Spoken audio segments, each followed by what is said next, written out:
బుధవారం రోజు వినాయక చవితి, మంగళవారం అయింది. మంగళవారం అంటే చాలా మంది మంగళకరం అనేది మర్చిపోయి అదేదో భయపడుతూ ఉంటారు, మంగళవారం రోజు చేయరు పనులు.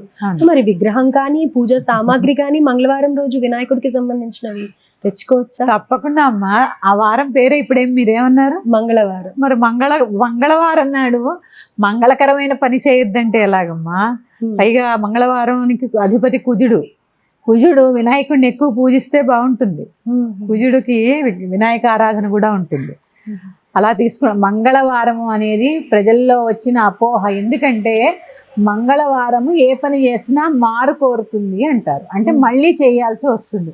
శుభంగా మంగళవారం పని చేశారనుకోండి, ఇంకో మళ్ళీ చేస్తారు. ఏముందండి అందులో?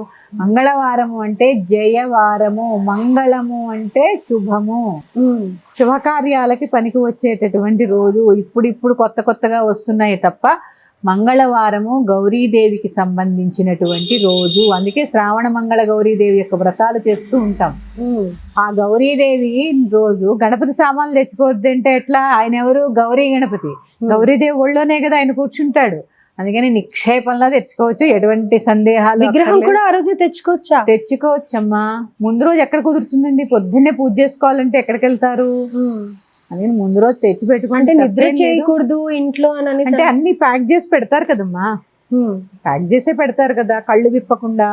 ఇట్లా మొత్తం ఎలా తెచ్చుకున్నారో అలా పెట్టుకొని తప్పే ఉంది. ఆ రోజే పొద్దున్నే హడావిడిగా వెళ్ళిపోయి ఇంట్లో పని అంతా గందరగోళం అయిపోదు. ప్రశాంతంగా పూజ ఎక్కడ చేసుకుంటాం?